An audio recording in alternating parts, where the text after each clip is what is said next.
Hello, and you are listening to the Book Was Better podcast, the podcast where we talk about the book of the film. I'm Luke. I'm Courtney. And this week we're talking about The Lost Boys. Cry, little sister. Hey you, put down the popcorn and turn on the light. It's gonna be alright, my friend. In the end, take my hand. Trust me, the book was better. Holy crap. Holy crap! Holy crap, boy. Holy crap! We're back! And it's almost Halloween. I know! After a little hiatus, had to recover from just the sheer magnitude of the 100th episode. Had to take a little break, had to flee the country. But we're back. Yes. You're back for the first time in a little while. Good to have you here always. Yes. Last time we did kind of a horror-themed episode as well with vampires. Vampires again! Yeah, You're friggin' vampire crazy. I am. I'm a vampirologist. You've got to put that degree to use. Yes, and I am also Lord Supreme of Halloween. You know, Jack Skellington's the king of Halloween. I am Lord Supreme, you understand? That's good. Last year, if I recall, you and I did a Halloween episode. We did the Phantom Menace, which was a very scary story. That was about terrifying. A phantom that menaced people. There was a skinless horse demon called a Jajar. Oh, it was very jajaring, wasn't it? It sent a chill down the spine. Back then, I think you were the self-professed queen of Halloween, and now you're the Lord Supreme of Halloween. Yeah, because I watched American Horror Story, and, you know, there's talk of Supreme, so it's like, I'm going to take that title. Yeah, I just ordered pizza after watching that. See what I did there? Wordplay. Wordplay is just one of the great things you can expect in this next 100 episodes of Book Was Better. Episode 101, can you believe that? Where are my Dalmatians, sir? Oh, good call. That's what we should have done. Didn't even think of that. Oh, missed opportunity. Well, we could do 102 Dalmatians. Oh, that's true. I think that's better anyway, right? That's probably a worse novelization to cover. Now, not only is this the return of vampires... Have you got a good vampire voice? I don't drink wine. They want to suck your blood! That is racist, sir. Not only is it the return of the vampires, I didn't realise this. This was not planned.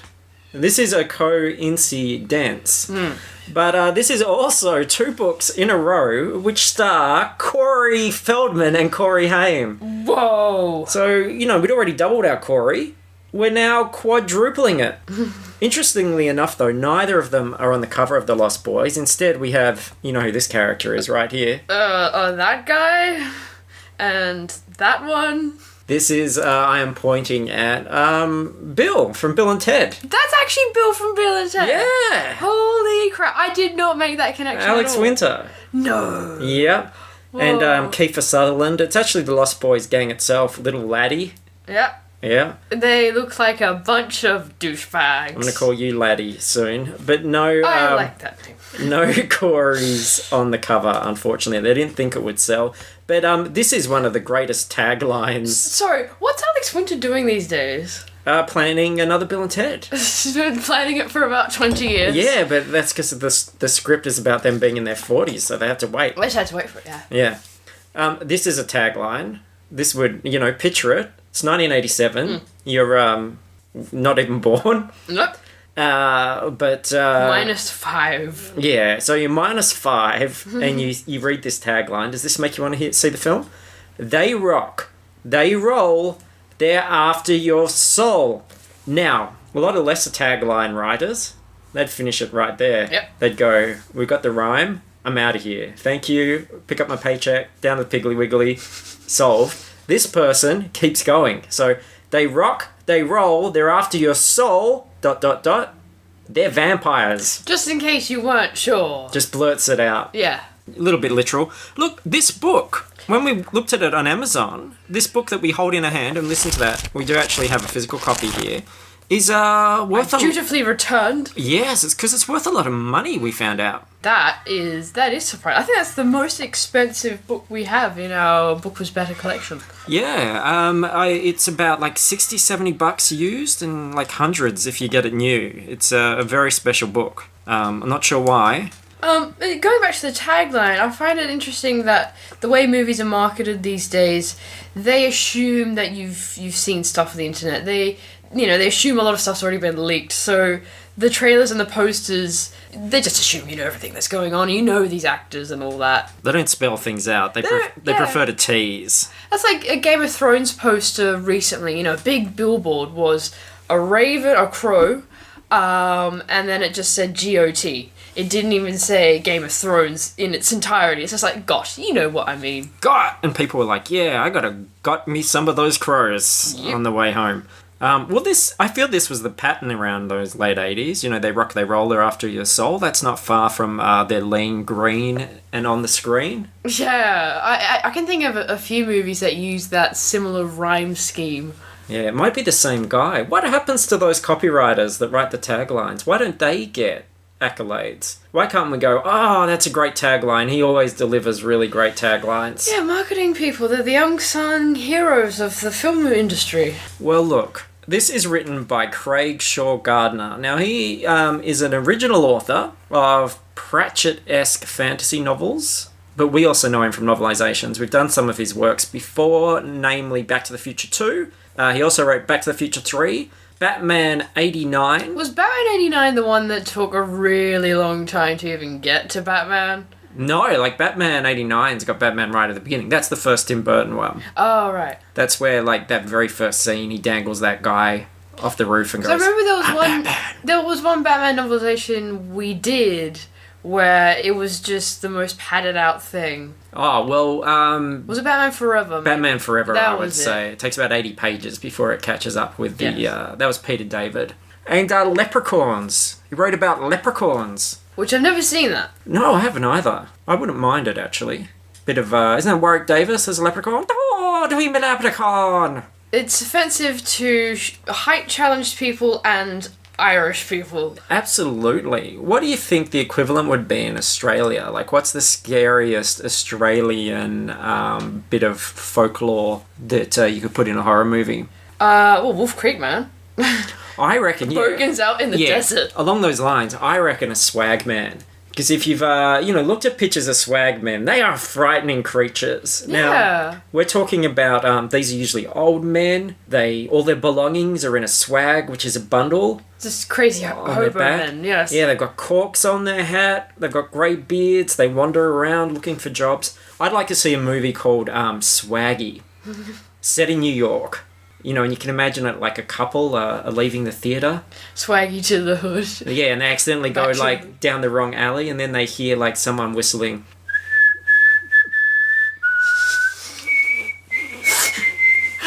Oh, terrible. And they hear some like tin cans rattling. And then they look down the end of the alley and you hear this meh, and a jumbuck just like runs past really quickly. Oh, no. And then in the morning, police turn up. All these like New York detectives, hard-ass detectives. There's a trail of damper crumbs. There's like a cask wine, an empty bladder. The rookie throws up in the alleyway. Yeah. The hardened, the police captain, he's just there, eating his breakfast, not giving a shit. Yeah. Every trope ever. Swaggy. He'll boil your billy. Mm-hmm. Summer 2015. Can't wait. So yes, here we go. Shall we read the beginning of this very expensive book? I guess we've, Yeah, we should probably get to that point. Paid all this money for it. We should do it. Let's take turns. Let me tell you, Courtney Coulson, about Santa Carla. It's right out there on the Pacific. You can stand out on the beach at night and look at the surf breaking in the moonlight and swear it's one of the most beautiful places on Earth. On summer nights, the kids, and there's a lot of kids in Santa Carla, build bonfires on the beach, a strip of leaping orange and yellow lights as far as the eye can see. That's pretty, too, as long as kids aren't being too rowdy that particular night. So, look, this prologue, It is basically a big roundup description of the boardwalk atmosphere, and I actually thought this was pretty smart considering how crucial the setting and atmosphere are to this film. I really like the opening. Yeah, you can't take Santa Carla out of the Lost Boys. You need to have that really vivid feel of the boardwalk, and the way the camera sort of comes in on that at the beginning of the film. I thought this was really good to just get it out of the way early on, so you're not juggling like meeting the characters and describing their surroundings at the same time, but just to go, look, here is a portrait of this place that this film is going to be set in. And I was like, yeah, that's cool. Yeah, I'm always fascinated with movies or any story that's so tied to its location. Like even Ghostbusters, I couldn't imagine it being set anywhere other than New York. It's got that New York flavour to it. Yeah, it wouldn't be set in like Joondalup. That's a deep cut for our Perth listeners. There are two gangs here that operate on the boardwalks of Santa Carla. I kept reading it as Santa Claus. I don't know if you had that trouble. A bit. It's so close to Christmas, I'm just getting all giddy. Forget Halloween. Halloween first! Yeah, if you're the Supreme Lord Supreme of Halloween, yes, I want to be the something of Christmas. Yeah, MAS. How do you... have to think about that one. Yeah. Write in your suggestions. Empress of Christmas. I will be the Empress of Christmas.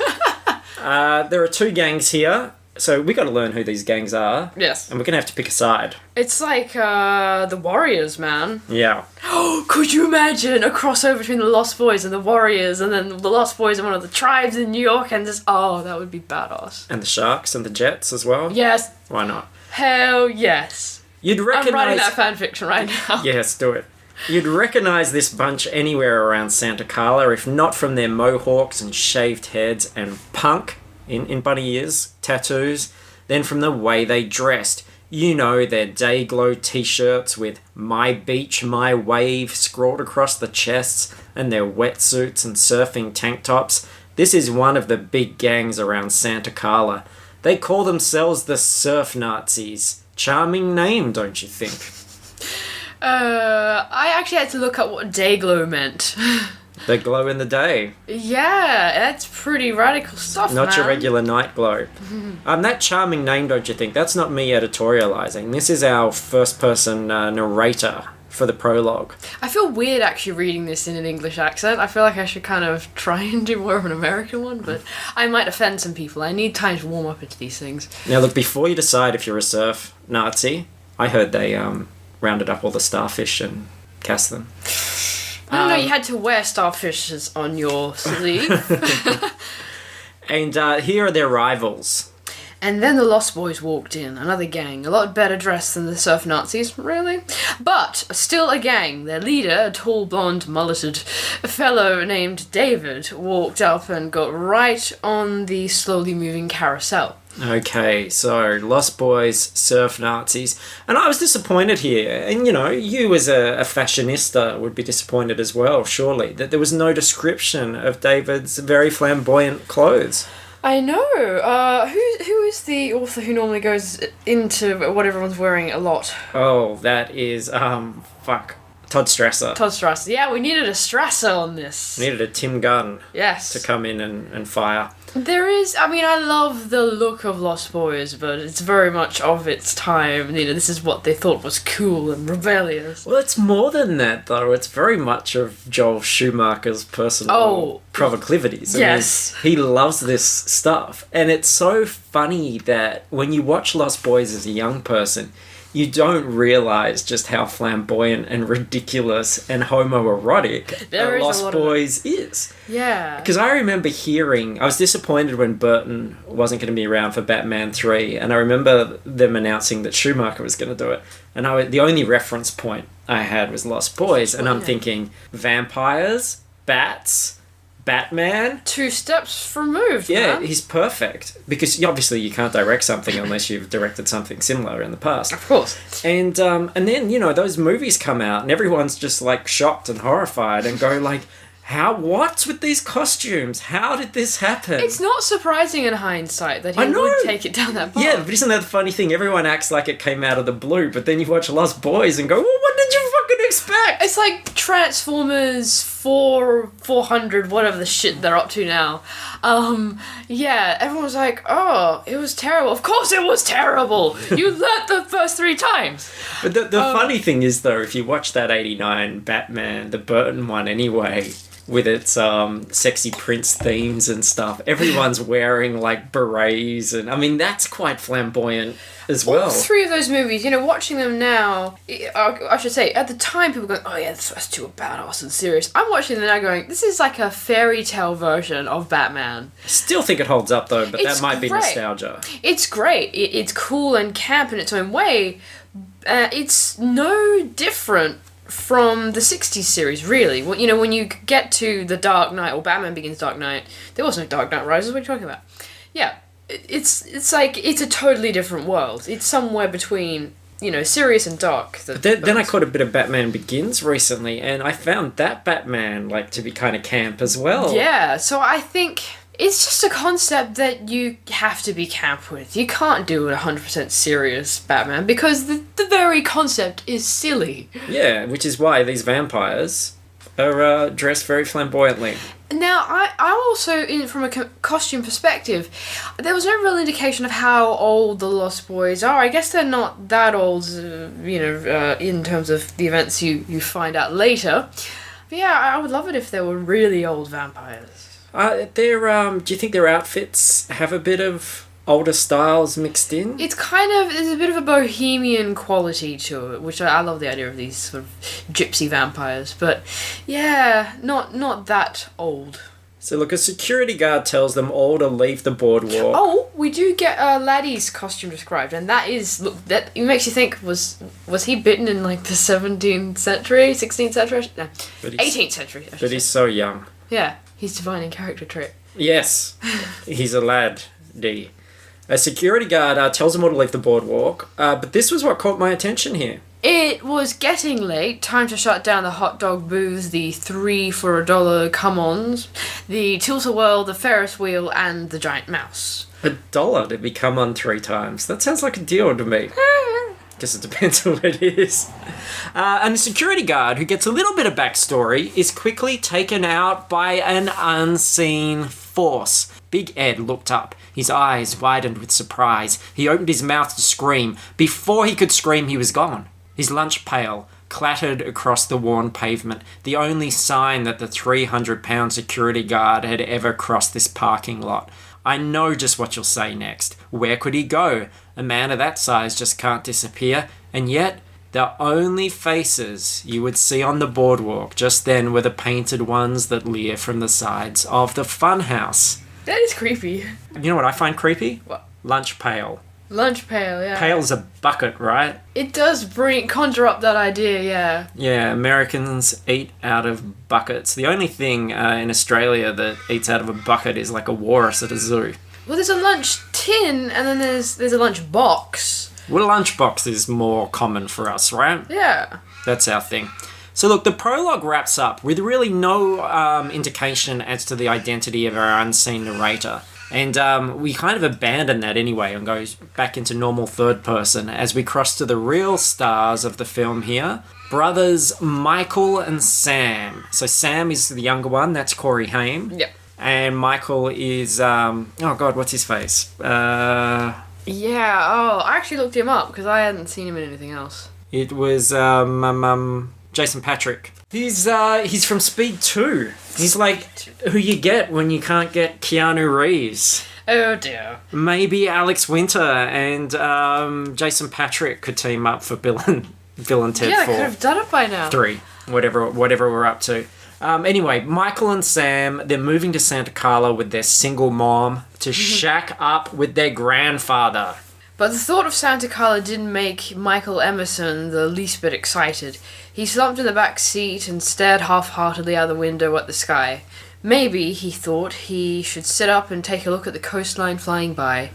His younger brother Sam was sitting up in front with his designer clothes and designer hair, perfectly happy sharing the front passenger seat with their dog Nanook, a very popular dog name apparently. Both Dog and Sam sat with their heads out the window watching the world go by. Yes, and Sam, Corey Haim, does wear the craziest clothes out of anybody in the film. Sometimes he looks like he's wearing a little summer dress. It is quite bizarre. Where's the other Nanook dog? It was in Poltergeist. Ah, yes, okay. Very similar dog, you know, this big, shaggy kind of... I don't think that was Saint Bernard's, but, you know, that kind of body shape. Are they like a kind of Eskimo-y kind of thing? Because isn't there like Nanook of the North is like a really early documentary which is about Inuits? Yeah, which I thought would have been pretty obscure at the time, but yeah, 80s dog names, man. Nanook. And look, Grandpa's place turns out to be pretty unusual, to say the least. Actually, Grandpa's place wasn't exactly a house, at least not like they had houses back in Phoenix. Oh, it was plenty big enough. It looked a little rough around the edges, like somebody had crossed a log cabin with one of those big sprawling places you always saw in horror movies. Michael wondered if it looked that strange inside. Spoilers, it does. There was somebody lying on the front porch. Actually lying there, right on the floor. Michael pulled his bike up next to the Land Rover. He flipped down the kickstand and went to stand next to his mother and brother, who were staring up at the man on the porch. The man hadn't moved since they'd arrived. But no, look, don't panic. He's just pretending to be dead. That's what Grandfather does. That's what my brother does all the time. I find him just lying on the floor and kind of collapsed. It's like, no, he just stayed up all night and he hasn't moved since. Yeah. I generally just ignore him. That's what you should do. Have any older listeners, any octogenarians, I think this is a great trick to play on your loved ones, especially if they haven't seen you for a while and you live in a remote area. Genius. Yeah. You might want to add a bit of a smell as well. That is a very good idea. Bit of makeup. Make it very authentic. And look, you know, you're always worrying about shiftless youth. Don't even give it away until they've dug a hole. Like, give them something to do. I don't remember this from the film. Michael offers to flip his brother for the best room, and then... Michael laughed, grabbed Sam, and flipped him upside down. This will show the little bugger. Thinking of Sam as a bugger made him laugh even harder. What? Michael gasped as white-hot pain shot through his body. He looked down to see Sam biting his thigh. Ow! Michael pushed Sam away with what energy he had left. You little shit! That doesn't count as a swear, by the way. Yeah, it does. Sam was up and running as soon as his brother had let him go. Michael stood up, wincing at the pain. Little bugger wasn't going to get away with this. Yeah, I think I would remember if Corey Haim was biting into the fine thighs of Jason Patrick. Don't you reckon? I watched it, but before the book, which I read the book a while before as well, so I'm pretty sure that wasn't in there, was it? I don't remember any lingering close-ups of his teeth clasping around his brother's thigh. He's a vampire! So look, it's been a bit dull and domestic so far, but finally the two brothers go and check out the boardwalk at night for themselves. And unfortunately, Craigshaw Gardner misses the very best part of the film, offering no description of the oiled-up saxophone player. Now, this is one of those things that a lot of people talk about. It's the thing they most talk about now with this film. Would we be able to insert that audio into here? Because we need it. He's playing a song called I Still Believe, and it's a shirtless guy, all oiled up. He's got long hair, and he's pumping the air like he just don't care.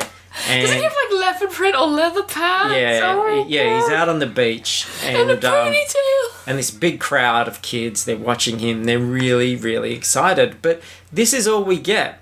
Rock music blasted all around them. A band played up ahead on a makeshift stage, their songs mixing with noise from a dozen boom boxes around the bonfires. Michael's feet hit the sand in time with the beat. He was glad he didn't have to do any explaining yet. It was good just to be outside. It was time he and Sam found out about Santa Carla for themselves. Well, so look, boring. Nothing basically. And you know what? You know, we're talking about how some of this stuff is naturalized when you're younger. When people on the internet started talking about the saxophone thing, I'm like, I don't know what you're talking about. I don't remember this. And then I watched the film and I go, holy fuck, how do I not remember this? How do I not see this every time I close my eyes? It's weird how culture changes like that and what we consider normal. You know, the more I'm a big history nerd, and what we consider normal is such a fluid concept. So look, But Craig, you lose points for not putting the saxophone man in there. It's not good enough. And on the book was better. We're not going to stand for that. We go one step beyond. So I've decided I will write the missing sequence. Oh, thank you. So this is my version of what happens. I hope this works. Now, Courtney, you haven't heard this yet. I'm excited. Just brace yourself, okay? Steve Sax hadn't slept for 3 days. His namesake, the treasured saxophone that he massaged with his encrusted lips, smelled like stale breath and vomit. He should have been on the verge of collapse, but this was 1987 and there was enough cocaine in his system to animate a sloth.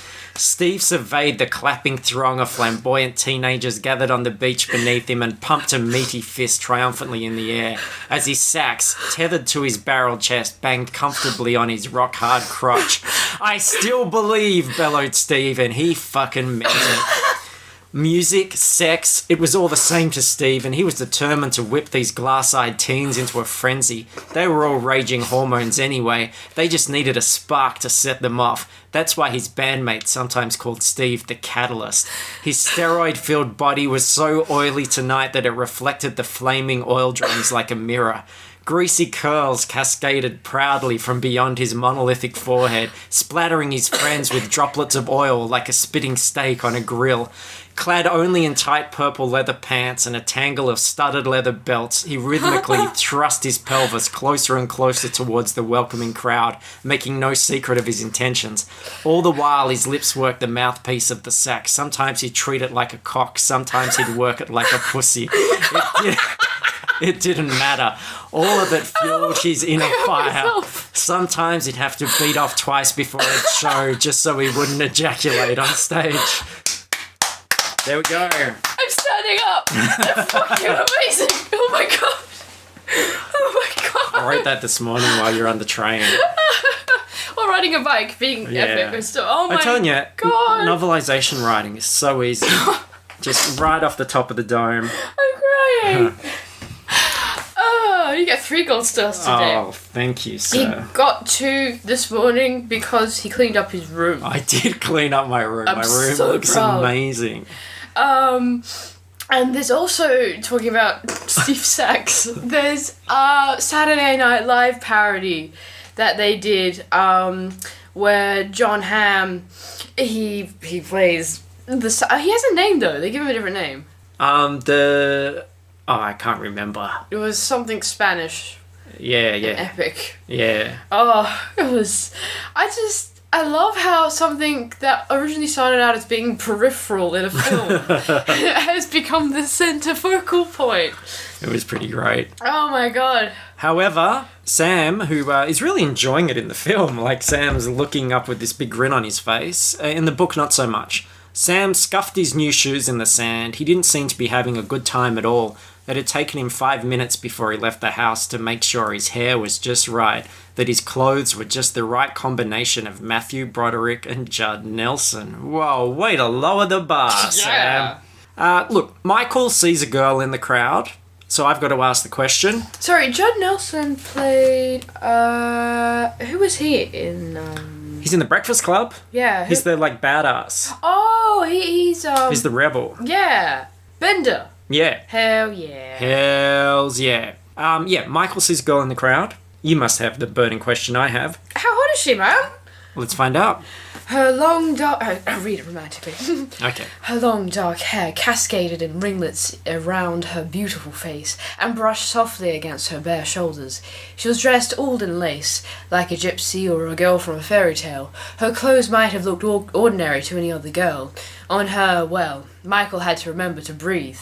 He had never seen anyone like her before. There had been girls in Phoenix, of course, but they had just been girls. He couldn't... How could he describe it? Everything about her was just right. I'd like to officially open a new exhibit on a pedestal in our Pussy Museum. We should actually have that as an award next year. So who puts the pussy on the highest pedestal?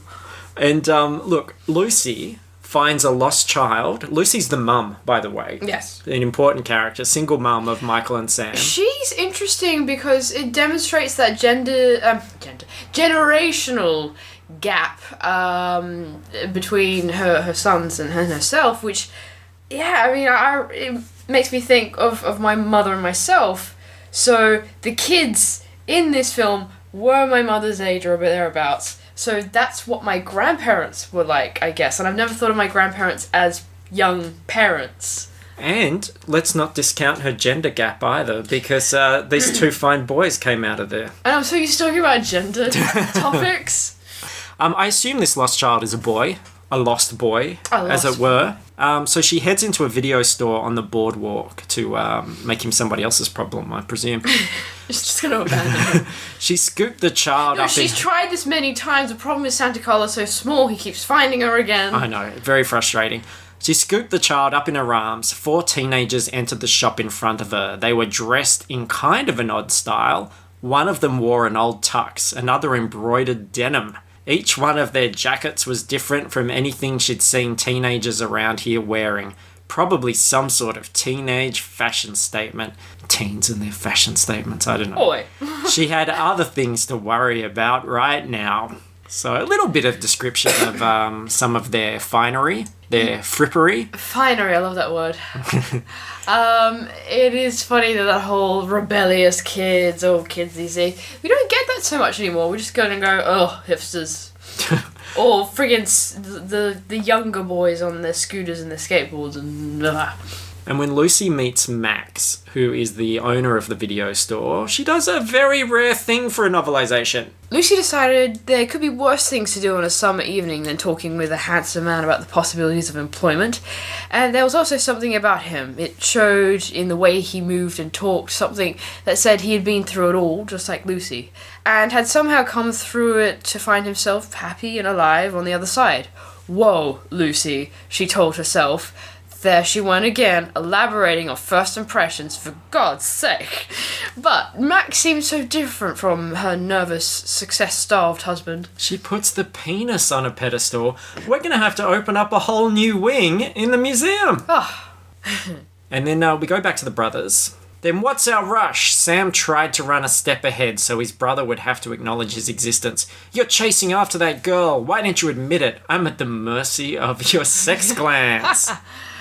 No, it's a weird thing to say to your brother. He's funny though, Sam. I quite like him. Yeah, he's pretty adorable in just like this dopey kind of little brother way. Puppy dog way. But then Sam spots something that he likes. And it's not a girl. Oh, okay. Behind him was a store window full of comic books. Even better, the sign on the window read Frogs Comics. That meant the whole store was full of them. What? Is that what that means? What? How does he know it's not full of frogs?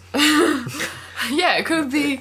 Could go either way. About frogs. Who knows? Highly misleading. And if you didn't think the book was homoerotic, check out this. The first thing that hit him were the colours. There were comic books everywhere. They hung from the ceiling. They were tacked to the walls. They were crammed into a dozen long bins. What light there was, Sam could see a few dim bulbs overhead, shone off the plastic bags that held 1,000 different comic treasures. Their garish covers beckoned him inside. The over-muscled men in red and blue held Sam in a trance as he walked down the centre aisle. Oh my goodness, Yeah. don't you know? Fucking give it to you, Superman. He has bonus for Superman. That's a bonus. You don't need to use your X-ray vision on me, Superman, because I'm going to just let it all out. We're mature adults. And as Sam astounds the Frog Brothers with his Superman knowledge, we get our first proper description of them. The two soldiers stepped back to look at each other.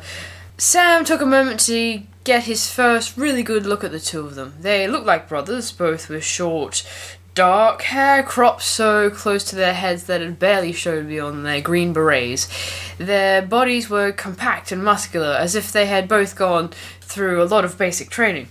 Sam decided that it was... Why are we describing muscular bodies so much? I know, and we're talking about these guys. They're not muscular at all. Oh my goodness. Is it hot in here?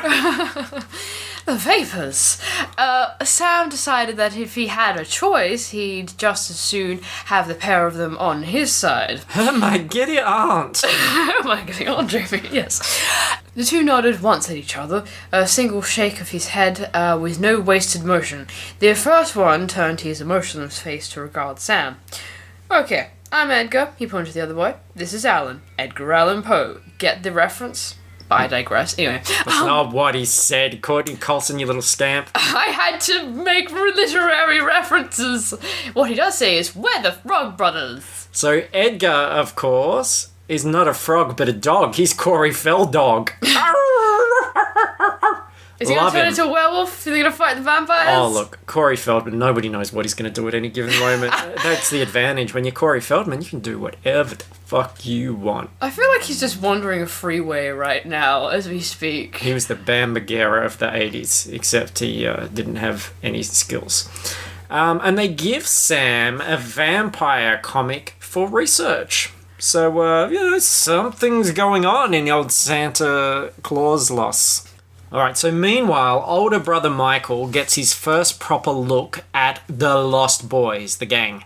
There were 4 bikes, and each one had a rider, guys close to Michael's age, and most a year or two older. 3 of them wore dark coats. The blonde guy's coat was so big it sort of looked like a cloak. I want to suck your blood. That is racist. The other ones... Didn't you learn anything from what we do in the shadows? No. The other one's jacket was embroidered denim. That embroidered denim's back. Their hair was longer than Michael was used to seeing, but they weren't scruffy like the middle-aged hippies or weird like the surf Nazis.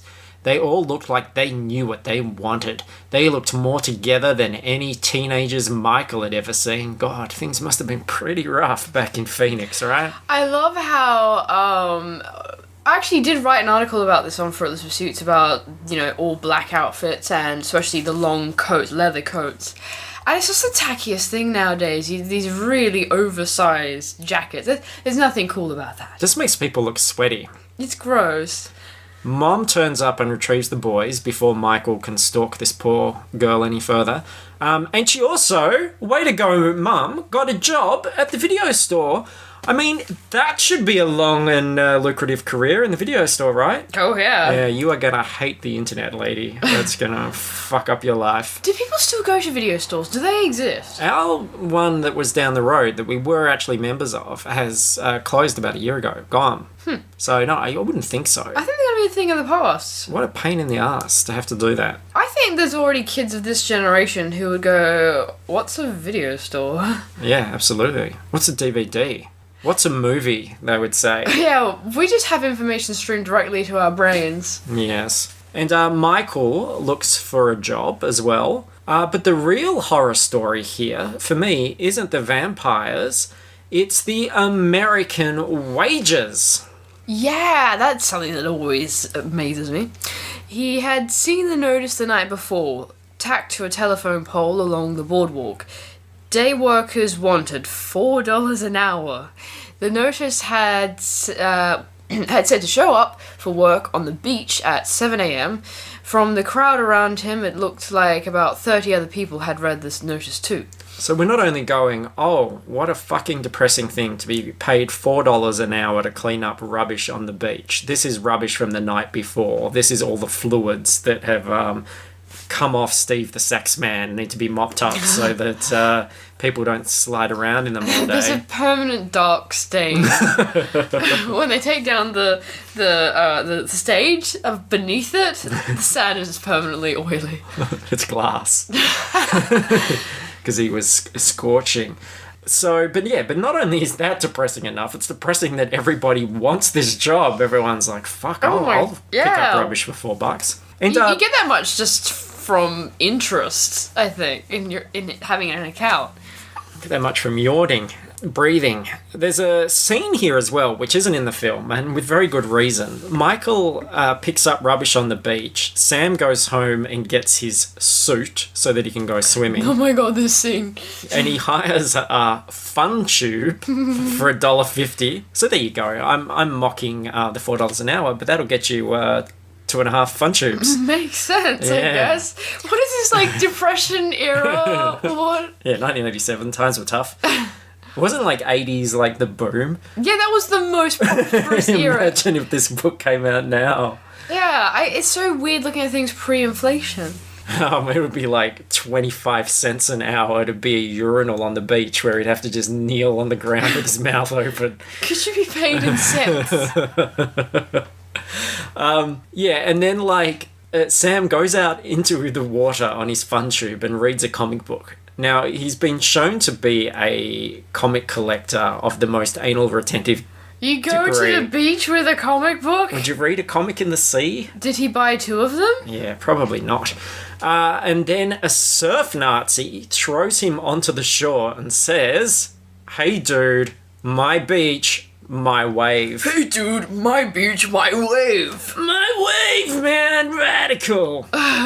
And Michael then uses his $4 to buy a new jacket, which he's very proud of. What? And he runs into his dream girl, whose name we discover is Star. Whoa, $4, man. It must be like leather and Yeah. just totally... all the belts you can dream of. Yeah. Star, which is ironic. I don't think she became one. And he's thinking about getting his ear pierced because he's probably got change from the jacket. And he decides. And that's the thing, ear piercing. You have a bit of a story about that with. I do have my ear pierced, my left ear, which I got done in about 91, I think, when I was would have been about 14. And it was encouraged by my parents. And I wore it for about a year. Had like just a sleeper in there, but then I've not worn anything since, and it's you can still see the hole, but I'm sure it's closed up. But at the time, that was kind of seen as this edgy, rebellious thing, and oh my god, remember the Bros? Yeah. We were watching a music video called, what was it, Drop the Boy? Drop the Boy. Which we have our own version. I don't know if we should sing it or if that's too much of a tangent. Well, then that's up to you. I won't be singing anything.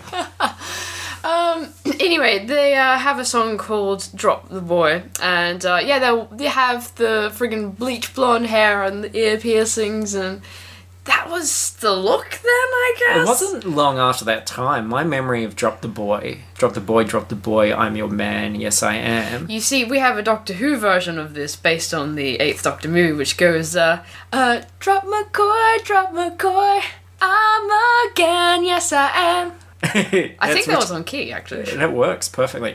But my memory of listening to Drop the Boy is at the roller rink, roller skating, with my neighbour girl, who was kind of like my sort of first girlfriend, I guess. I missed doing, ice skating and rollerblading and stuff. They don't have those around anymore. Those are cool. No. Well, look, these are all things that's going through Michael's head as he's going on his first date with Star. So my segue there.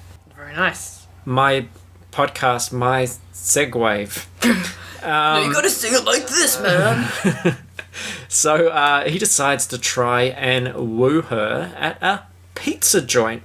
I guess $4 will get you a leather jacket, pierced ear, and a large pizza. Damn, that is a night out. Back in those days. But look, before he can, those cock-blocking Lost Boys turn up. And here is a very convenient Lost Boy roll call, so we can get to know who these dudes are. The Lost Boys gunned... the Lost Boy. Just one of them. In singular. One singular sensation. One singular Lost Boy! Oh, my stars and garters! The Lost Boy gunned his bike. It was a Triumph, a machine big enough to make Michael's Honda look like a toy. He eased up, letting the engine rev back down. He smiled at Michael. "I'm David," he pointed one by one to the other 3. Paul indicated the boy furthest away, with a broad face and long blonde hair. Dwayne, the coolest of names, he indicated the boy The fellow. The fellow. Fellow is a weird term to use when you're describing this gang. Fellow. Yeah, it's actually used quite a few times in this book. Dwayne, the fellow with the long face and jet black hair to his shoulders, stared silently at Michael. He sounds like the biggest tool bag. The kid Star had been with the night before sat next to him. Marco, the skinny guy with curly brown hair and the embroidered jacket, nodded. That's Bill. Bill S. Preston Esquire. Oh, yes. "Hi," the young kid waved from behind Dwayne. He was wearing a deep blue military jacket, the old-fashioned kind the Beatles wore on the Sgt. Pepper album. Can't talk. He smiled and brushed the hair from his face. "I'm Laddie." I'm Laddie. I'm a little Laddie. Who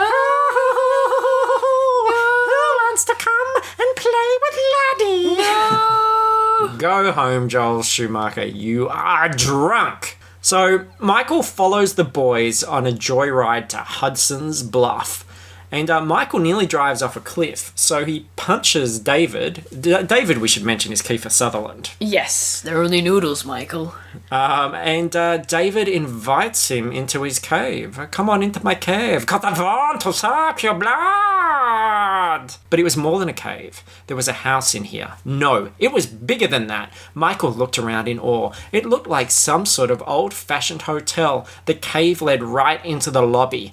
This place was special. He knew it the moment he had looked into the cave, and it was the Lost Boys' place. He knew that too, now they had brought him here. It might have taken a punch on David's jaw, but it looked like the Lost Boys had accepted Michael at last. Isn't punching someone in the face pretty much an American handshake? Yeah, that's what you have to do. It's a really cool location. I remember watching this for the first time as a kid. I would have been about 12, maybe 14, and thinking, oh, I wish I had a place like that to hang out in. It's like when Americans ask someone to dance, and then like they shoot a gun at their feet. Yeah. And they go, dance! Dance! Yeah. All these rituals. Did they do that in A Million Ways to Die in the West? I think they did. I don't remember. They definitely do it in Back to the Future 3. Yeah. There's a reason why abandoned buildings like that don't stay around very long, is because they're dangerous and you could die. Here, look. I'm going to read this next bit. It's a very iconic scene, but I want you to read David's dialogue. Okay. So all you have to focus on is your Kiefer. I'm just going to try and pitch it down. And, get your Kiefer happening. Yeah, we only have 24 hours. Michael managed to get a big spoonful of rice into his mouth. The rice was hard and chewy against his teeth. It would take the edge off his hunger, though. He swallowed some and wondered if they had something around here to drink. David turned back to him with a smile. So, how did you like those maggots, Michael? What? Michael replied. What was David talking about? David tapped the side of Michael's carton with his index finger. You're eating maggots. How do they taste? Michael looked down at the inside of the carton he held in his hands. The rice was moving. No, David was right. It wasn't rice. It was maggots. The carton was full of tiny white slug-like things blindly crawling over each other, climbing up the spoon. That's a very, very iconic scene. It's not badly written, this book, really, is it? Yeah. Craig Shaw Gardner gets the job done. There's nothing that ever jumps out and makes me go, oh, this is amazing. But he's not terrible either. It was an enjoyable read, yeah. Yeah. We should save that for later, though. I like Kiefer Sutherland as a vampire. I mean, his design is so ridiculous in this, but yeah, his performance is great. He's really good at being a prick and a bully. Yes. I think that's really good. I don't think Michael is very good at eating Chinese food, though, right? Don't you reckon, you get Chinese, you get the rice, you, put stuff on the rice? the rice is kind of a... don't... He eats it by itself, doesn't You don't just start eating some plain rice by itself. Well, speak to my brother. Jordan eats pretty much just rice by the bowl's full because he's boring. All right, I'm going to call him right now. Yeah. I've got Jordan on the line. Hello. Jordan, you useless shit. I don't know, pretty much Jordan's voice is no, I'm going to do an impression of my brother. Go on, do the impression, we'll do the scene. No, I'm not doing it. Hello, is that Jordan? Yeah, what? Look, mate, I just wanted to I've got Courtney here. I just wanted to talk to you about this whole rice situation. Do you know what I'm talking about, or do I have to elaborate? Oh, I hate her. Did you, you just eat the rice plain, is this correct? Judging me? Yeah, well, no, I just want to know, what's the thinking behind that? You don't like a bit of flavour? You against flavour? Are you, what would he say, actually? He'd probably say you smell and hang up. Right, damn. What a douche. Wow. No, seriously, his whole life, he's only eaten rice and those oven pizzas, little lunchbox ones. What else? Chicken, skewers, that's it. That's pretty much his entire diet. How is he not dead? Maybe he's a vampire. Maybe he wants to suck your blood. Speaking of which... I hope John never listens to that. Yeah, I'm sure he won't. Convinced that these dudes are still trying to troll him, Michael drinks blood. He gets tricked into drinking David's blood. Now, that's something I'm always curious about, is that in order to turn someone else into a vampire, there's a bit of... Mutual. Yeah, there's a bit of consent there. Bit of blood backwash. Yeah, it's so if it were a virus or a realistic thing, that's not a great way to perpetuate it. And then there's other versions where if you get bitten by a vampire, you are a vampire. That makes sense. Yeah, I don't understand it at all. I find it very transfusing. In the Anne Rice vampires, as I recall, back to the rice. Oh yeah, it's back to the rice. Yeah, I think if you're bitten and if you drink the blood, you turn into a vampire. Want to read some Anne Rice, Michael? Are you enjoying reading those maggots, Michael? No, it's just Anne Rice, Michael. I'm so transfused. The next day, Sam very conveniently provides us with a summation of the story so far. Nanook, he said, opening a can of Alpo, this is my life. I come from a broken home, my mother works all day, my brother sleeps all day, and my grandpa, who is possibly an alien, stuffs chipmunks. Stuffs chipmunks. That's a great sentence. Yeah, and wonderful euphemism. By chipmunks, he means hookers. He does mean stuff, though. And this is followed by another new sequence where Sam sets up to smoke Grandpa's marijuana. I feel like he's been smoking it the entire time, certainly while getting dressed. Was that in the movie? I don't recall it. I mean, it would have gone over my head when I watched the first time, but recently. Sam then returns to the comic book store and tries to avoid the Frog Brothers, and this leads to what is definitely my favourite line in the book. Which I don't believe is in the film. I think I would have remembered this because as soon as I read it, I was like, this is great. Edgar and Alan were walking toward the front of the store. Sam realized the bin he had picked was full of Archie comics. Archie comics? Oh well, anything was better than talking to the frogs. Edgar came up next to him. Don't read this crap, man. It promotes a dickhead mentality. Wouldn't you? I want to go to a comic store and see that. Put it on the cover, I say. Archie Comics, proudly promoting a dickhead mentality since 1939. Is that actually how long they've been running? Yeah. Oh, wow. I mean, Jughead. He's a dickhead, right? Jeez, he is. Yeah, absolutely. That's what it means. So, back at the video store, Mom Lucy has been obsessing over the absent owner Max for ages, thinking about how hot he is and how she wants to be in a relationship and that she's just a giddy schoolgirl. But as soon as he turns up and gives her exactly what she wanted, this happens. I never get to see you, Max continued with a shrug, which is, of course, why I hired you in the first place. He reached his hand out gently to brush her against hers. How about dinner for, dinner one night this week? So she wasn't wrong about Max, after all. He was just the sort of man who liked to take his own sweet time.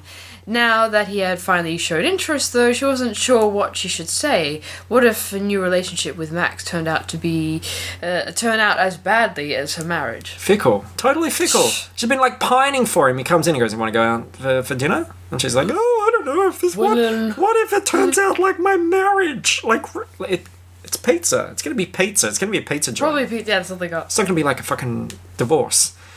Then we have an interlude. It actually says interlude here, and we get our strange narrator again. So, you want to know a little more about Santa Carla? Your water bottle's going to sound so weird there. I can't make it do that sound again, damn it. So you want to know a little bit more about Santa Carla? Well, it's just about time to continue our tour. We've seen both the pier and the boardwalk. Let's go a little farther out of town, to a promontory that overlooks the ocean. Who is talking to us? I like to imagine it's Pee Wee Herman. So, you want to know a little more about Santa Carla? Because I could show you everything. I'll show you a really good secluded I could show theater. you really cool theaters. I think I sound a little bit more like, oh god, what's her name in Gravity Falls? That actress, the comedian with the really curly hair. And she played the Triceratops in Toy Story 3. She's adorable. She kind of has a lisp like this. Kristen Schaal? Yeah. Kristen Schaal? Kristen Schaal. Yeah, I have a lot of difficulty saying her name. Me too. But yeah, that's my... Lady Pee-wee would be Kristen. Look, turns out this narration is really a device to show us the vampire kills that happen in the film without showing the vampires themselves, because in the film it's like the camera just zooms in on people. This is, as a vampire fan, what I want to see is some brutal murders, and you really don't get Not yet, but the gore really comes out of nowhere towards the end. It actually does, yeah. You do get that sort of classic horror movie third act that's balls to the wall. Yeah, and this time it's one of the surf Nazis that gets fucked up. Greg laughed and started to kiss her again, his hands moving up and down her body. After a minute, she couldn't help herself and replied in kind. That's when the top of the car got ripped off. The whole top of the car, and Shelley found Greg plucked from her arms and dragged straight up into the sky. Shelley screamed. She tried to crawl over the back of the car to somehow get away. It was useless, of course. She was next. I don't know why, but those last few sentences made me think of the JFK assassination, where she's climbing, Jackie O is climbing over the car. I don't know why, just my brain goes there. It was a vampire on a grassy knoll.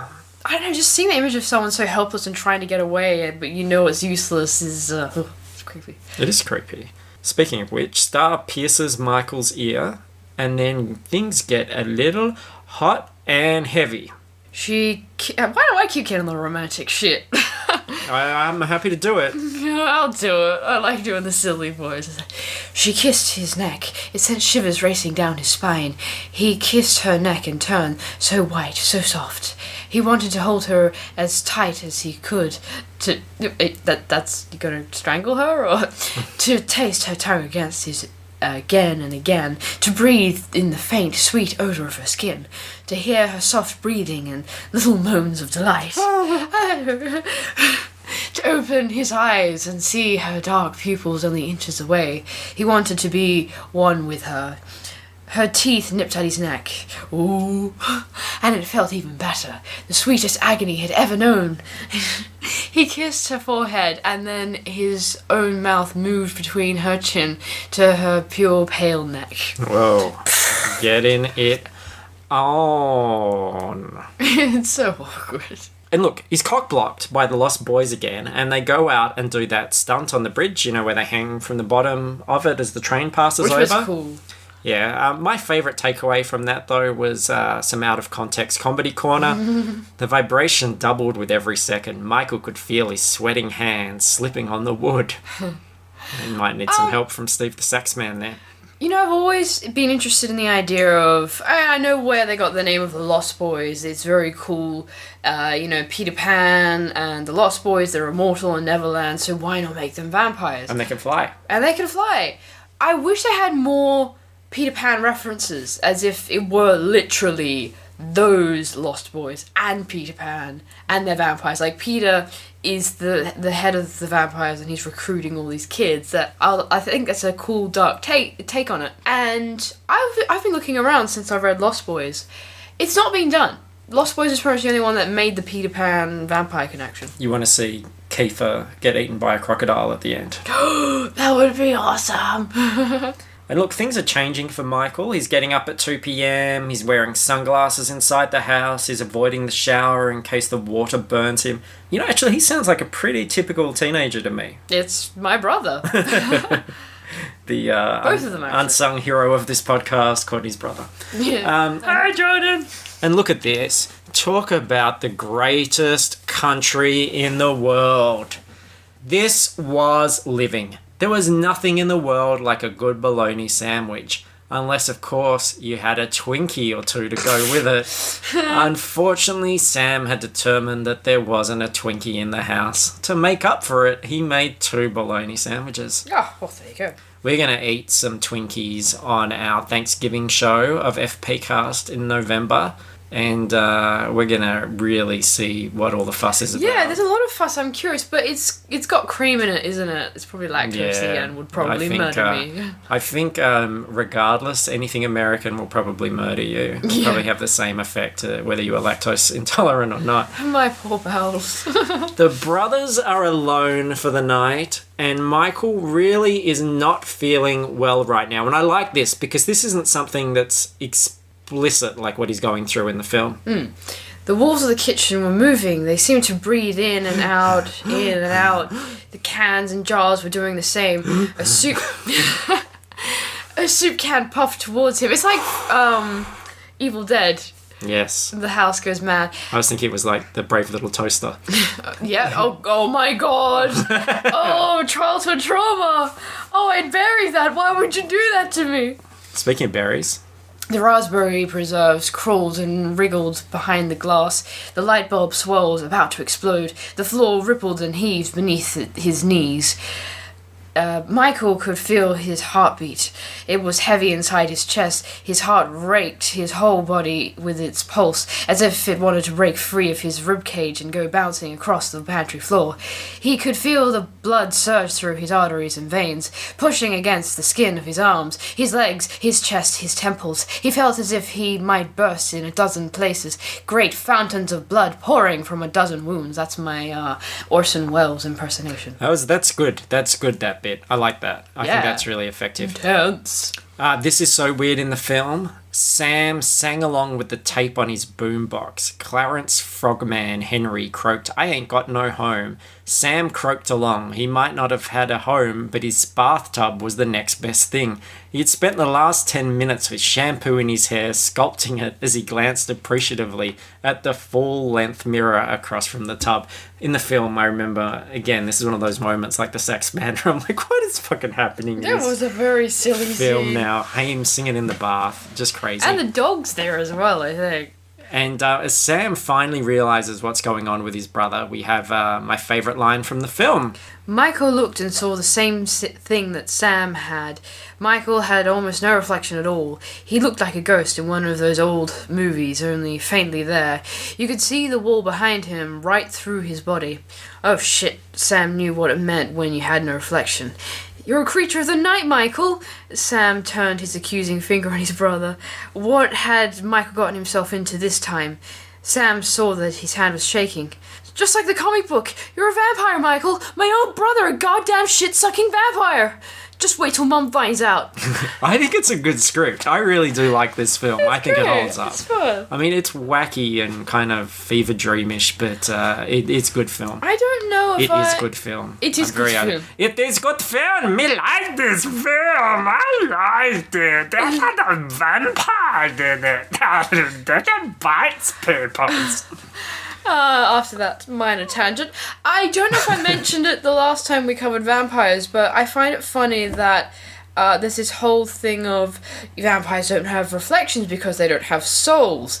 Now, I'm quite certain the shower behind my, when I'm looking in my bathroom mirror, the shower behind me, that doesn't have a soul, but I can in fact see it. Don't people say that, like, pets don't have souls and then they don't go to heaven? Like, your cat's not going to be in heaven? Yes, I remember being taught that in my Catholic primary school. That was But quite cats have amusing. reflections. Cats and dogs do in fact have reflections, but can't see themselves. So mayhaps that's actually what's going on. Things without souls don't have Can't see their own reflection. can't see their own reflections. That's where it came from. Vampires think that no one can see them in the mirror.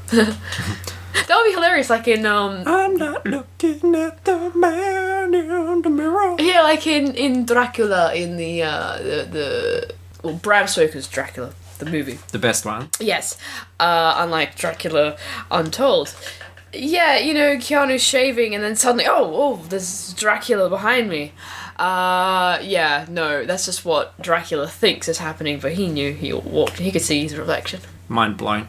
And look, Mum does indeed come home to find a very crazy mess, but Sam has agreed to help Michael out, and they're going to keep this vampire thing on the lowdown for a couple of days, just sort of see how it plays out. I kind of like that dynamic of, you know, the brothers keeping this secret. Yeah, they care about it. Because it's very common in superhero movies or vampires, werewolves, what have you. It's like, oh, I must keep this secret forever from everyone. And Michael returns to the cave and to Star, but we totally cheated out of the sex scene.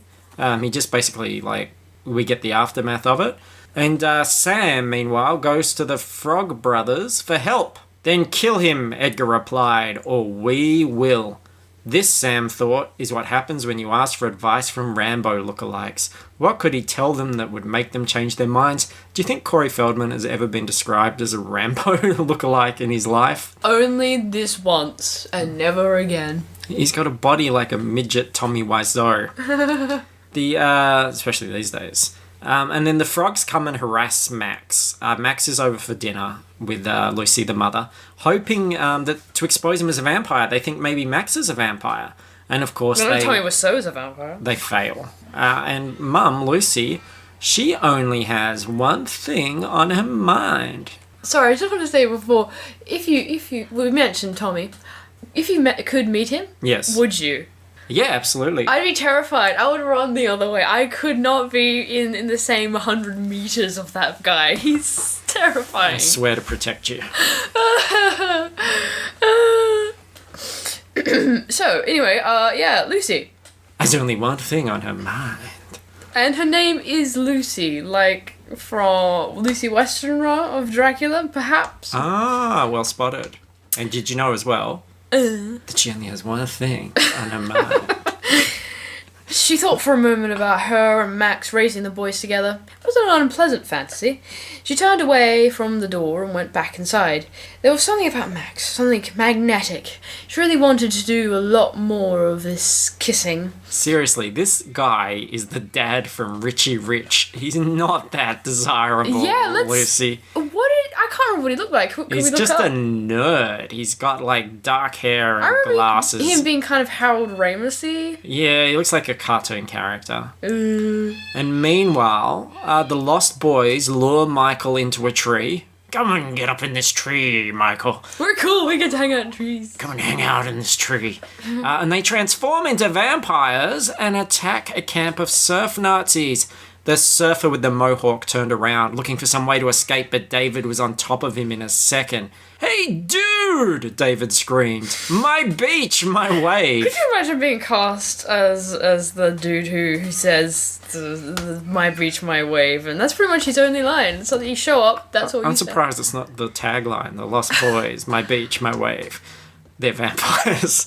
The Lost Boy's feet settled onto the other guy's shoulders and ribs. The Nazi flailed at him, trying to shake him loose. David grabbed the surfer's arms. His face swept down toward the mohawk.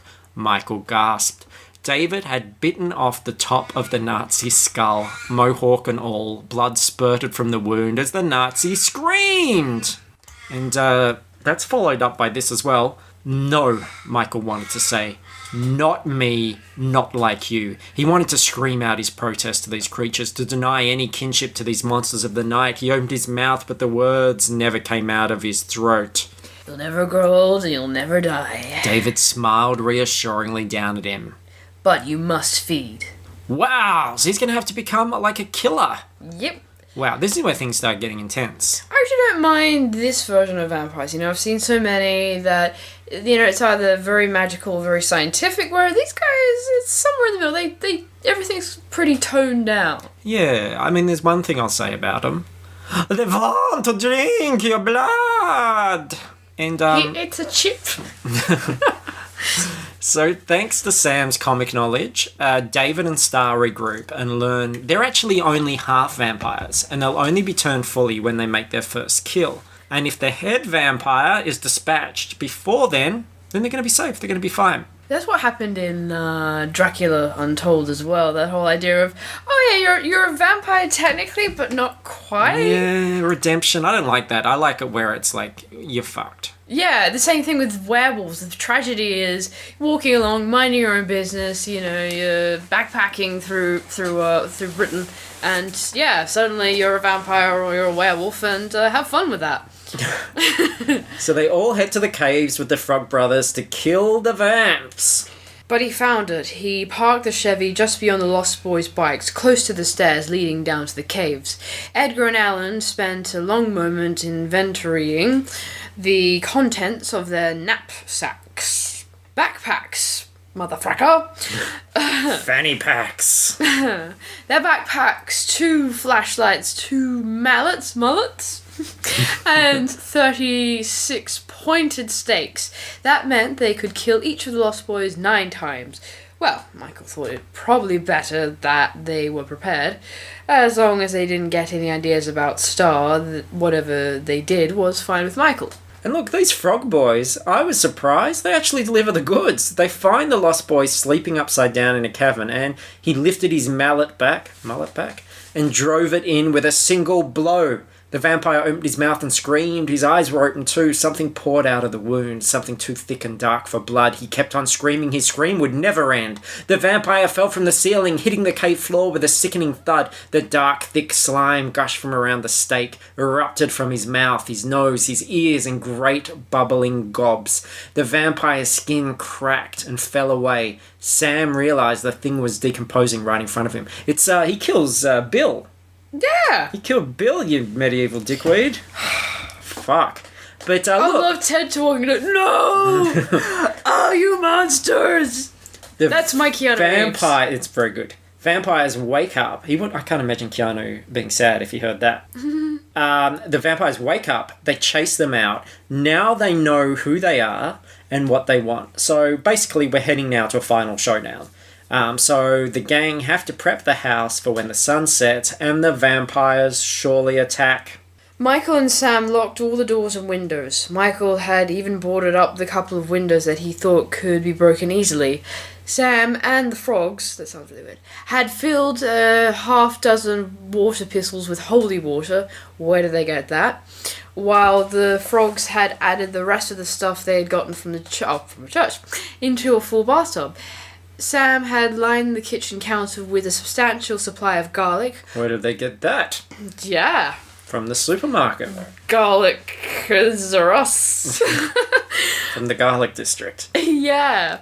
While Edgar and Alan both put on camouflage makeup per instructions in a how-to article they found in Soldier of Fortune. Well, at least that Soldier of Fortune sounds very fortunate because finally we get the final attack. The fireplace exploded. Dwayne stood there, or something that had once been Dwayne. He looked thinner than before, with long claw-like fingernails on his hands. His face, though, had changed even more. His brows were heavier, bestial, and his eyes glowed red from within.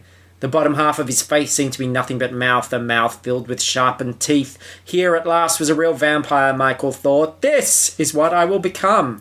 So, how do you feel about vampires who dramatically shapeshift, the Buffy style or these ones here? I think it's kind of cool. I like an element of that, not too much. I think Buffy goes a bit far, and Lost Boys. I'm not sure where it came from. I think it's that need to have vampires interacting with humans. It's their human camouflage. Yeah, certainly if you could hide away the teeth. Being human does it. They have the black slides across over their eyes, and then they just have the teeth come down, which is pretty cool. I think the ears point, and they have claws in being human, or I'm confusing something else. Depends on your budget. Yes. Look, here are some highlights from this final fight. The frogs grabbed their water pistols from where they had tucked them in their tops of their pants. They shot 2 streams at the approaching vampire. That sounds kind of weird out of context. The water sizzled where it hit Paul. It ran off his skin in pale white rivulets as if it were melting his skin and no longer just water but liquid flesh. Paul laughed and kept on coming.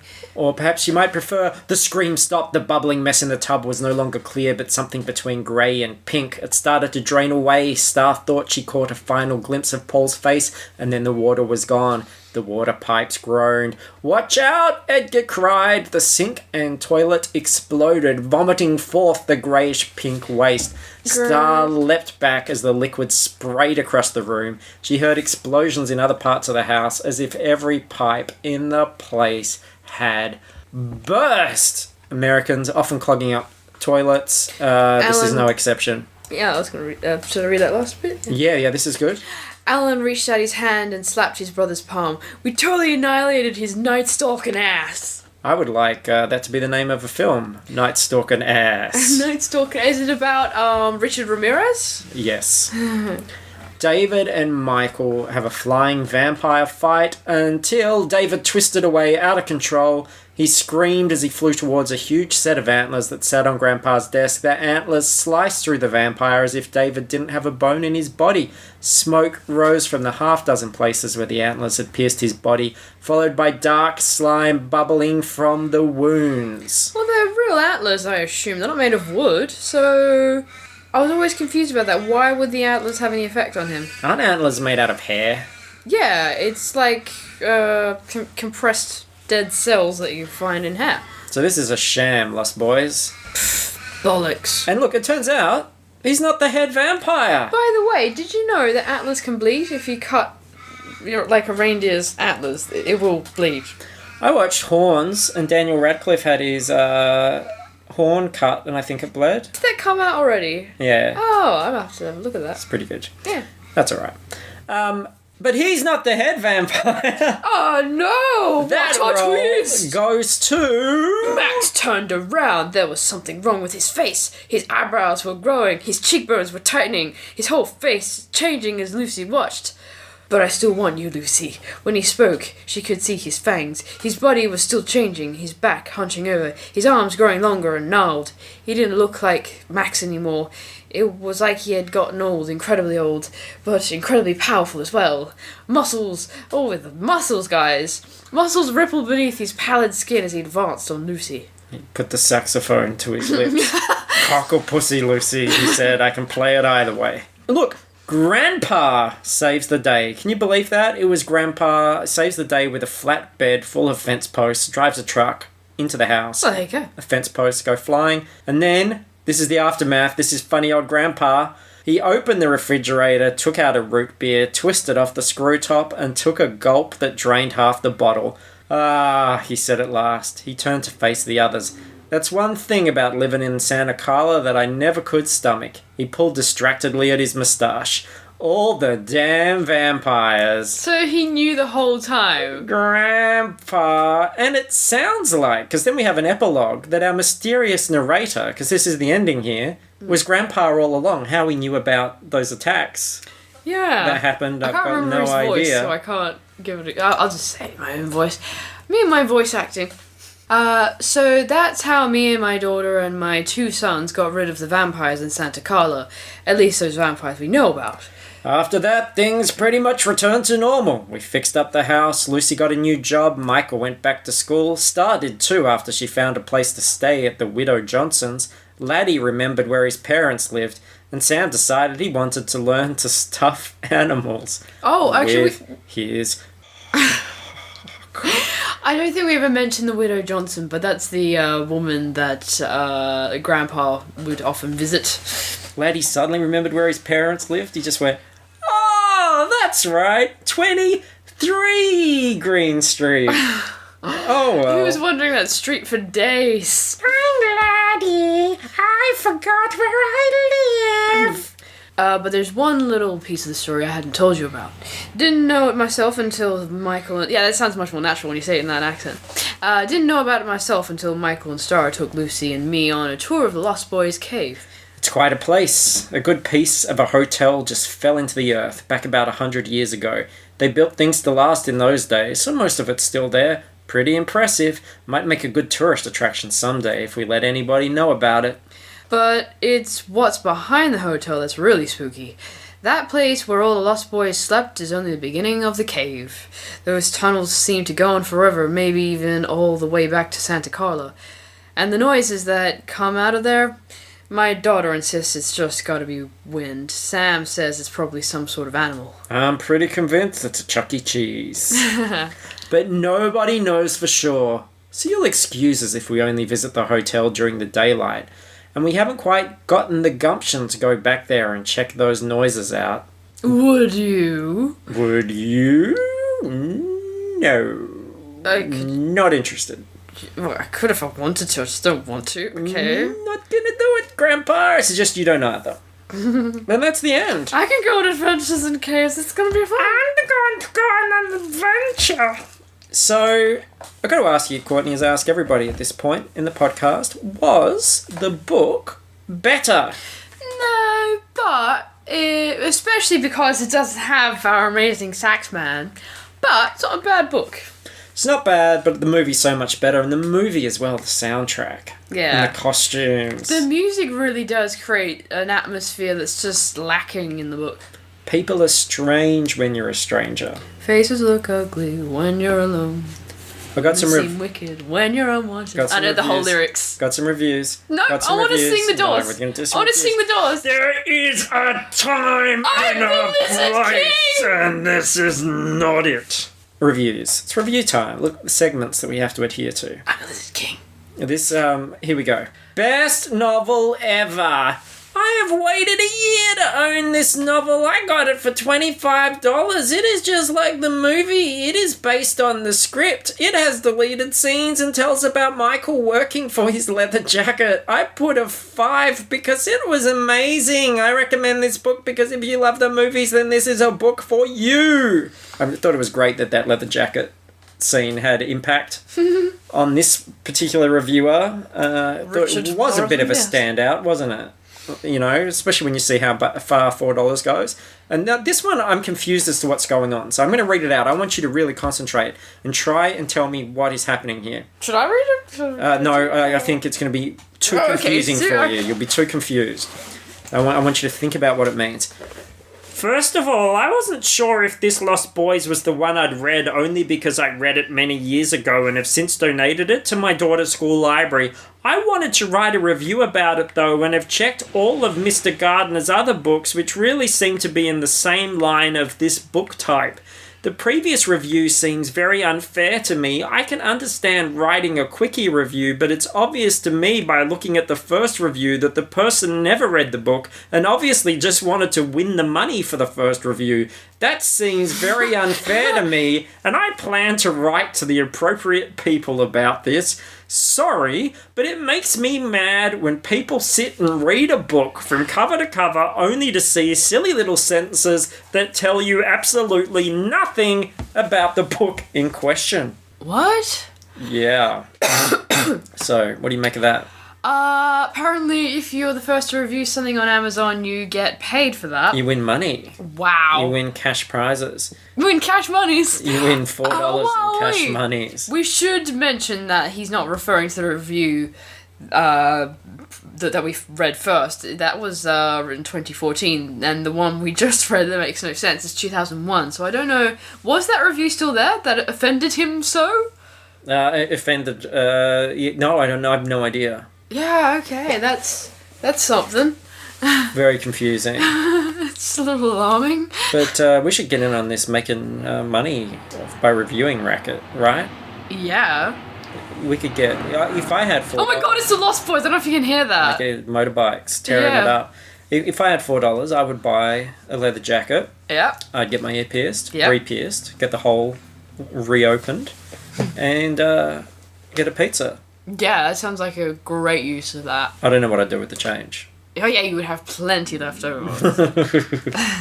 So, there we go. That was The Lost Boys. Thank you so much, Courtney.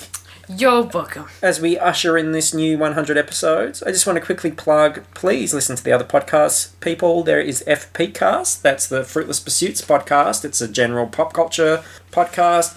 This week, we're reviewing the Miley Cyrus concert. Amazing. And Gone Girl and Whiplash, which was an incredible film.